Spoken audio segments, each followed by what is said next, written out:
Righto, tally-ho there champs. Now, let's have a look at the ZenBook Pro UX580. And I've been waiting for this one. I have a deal for you guys. If you're stuck with Windows Home and you want to get Windows Pro, or you just want cheap office keys, gaming keys, or gift card vouchers, head on down to 09, look in the description for the links and a discount code to get even more of a discount. And yes, I know it's been a while since it's been released and yeah, the buzz is a bit over, but this is well worth considering this laptop if you're in the market for a 15-inch content creation premium laptop. Starts here at about $2,700. That's the price they're going for at the moment in Australia, and in the US about $1,700. And you can expect the same amount of pounds as dollars these days. Now this is of course the 15-inch laptop with the dual displays. Very special. I'll talk more about that later.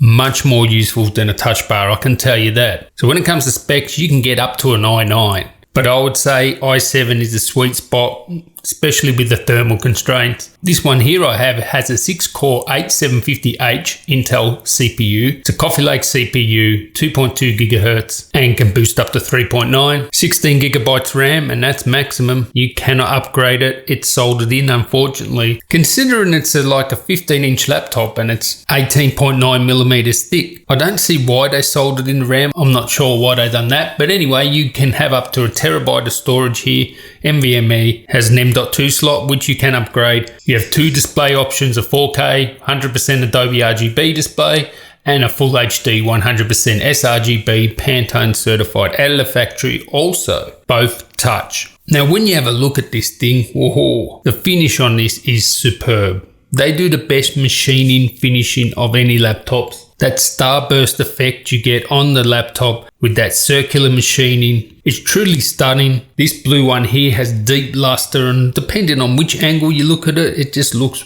classy all the way. Gold trim around it. Solid build quality as well. It really is a classy, elegant laptop. Now with these sort of things, I would compare this to the XPS 15, MacBook Pro 15. They're the sort of laptops I would compare it with. I wouldn't compare it with Razers and stuff like that. This is not a gaming laptop. This is for a content creator that wants the game on the side. It's 1.88 kilos and 4.14 pounds. So it's actually very light, even though it's 18.9 millimeters, which is a bit thicker than say the XPS 15. It's lighter than the XPS 15. So, and only the MacBook Pro is lighter than this. So good job there. For ports, we have two Thunderbolt 3 ports, two Type A USB 3.1s, HDMI port, a combination audio jack, and a micro SD card slot. Now, I'm not sure why they put a micro SD card slot. It would have been much more useful to have a full-size SD card slot, but at least you have something, not like the MacBook Pro, you don't have anything like that. So you can at least use it as storage, or if you've got a small camera like a GoPro or something like that, you'll be able to whack the footage straight into the laptop. So that's good. When it comes to sound, the only laptop that has better sound than this is the MacBook Pro. Harman and Kardon tuned speakers. They're really good, and so is the keyboard. The keyboard is very decent, 1.5 millimeters of travel. It's above average, and I don't think there's anyone that's going to hate this keyboard. When it comes to the trackpad, whoa, this is where things get interesting. Dual screen. So this can be used as a second screen. It can be used as a media control. It can be used as a calculator, number pad. There are some apps that Asus have at your fingertips, and it is quite handy because I hate keyboards that have number pads. And this thing here could have solved the biggest problem with a lot of laptops that have number pads. Hey, you can have a trackpad there. You can have your numbered pad there. So I really hope this takes off. Very useful as a second screen, you know, shove things down there, controls. And I really hope that once the SDK opens, people start making apps for it. Hopefully developers get on board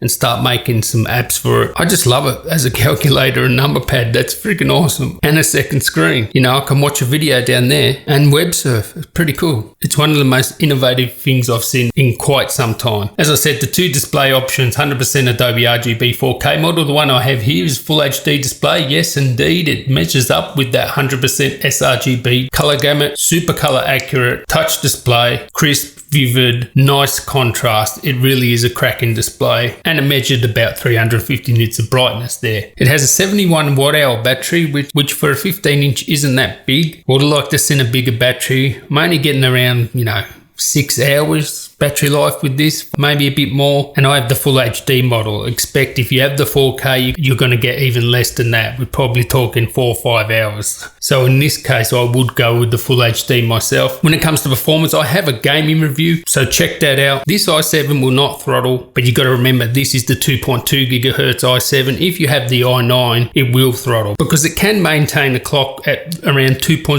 gigahertz, which is not throttling for the i7, but for the i9, that's under the base clock. That being said, it is as fast as any other 15-inch laptop when it comes to content creation, right up there. It is fantastic for video editing, 4K content, no problems. It'll play it back at full. Gaming, check out my gaming review, but to sum it up, when it gets hot, it will throttle down that CPU to 15 watts, and that's the good thing about doing this review a bit late. I have the latest firmware. You will not get micro stutters. It's a 60 frames per second medium settings gaming laptop. That's how it games. If gaming is your first thing, go get an ROG like Zephyrus or something like that. But this is fantastic if you're a content creator and you want to game on the side. Undervolting doesn't make that much difference. It'll still get down to that 15 watt TDP on that CPU when you're gaming. Although the GTX 1050 in this case was running pretty much at full speed. But whether you'd get the full speed out of a 1050 Ti, well, I can't say. So when it comes to upgradability, you can only upgrade that M.2 SSD, so you can upgrade the storage. Would have been nice to see DIMM slots, as I said. But overall, this is a solid package. Classy, elegant, it's great for content creation, and you can game. What more do you want? Great display, and then there's that innovation with that double screen, that screen in that trackpad. The only cons are micro SD. I prefer a full size, and yes, I would like to see upgradable RAM, also thermals, but this is not exclusive. There are no i9 thin and light laptops that can push full performance. MacBook Pro, XPS 15, ZenBook Pro, none of them can. The only ones that I've seen that can are the thick gaming laptops. So anyway,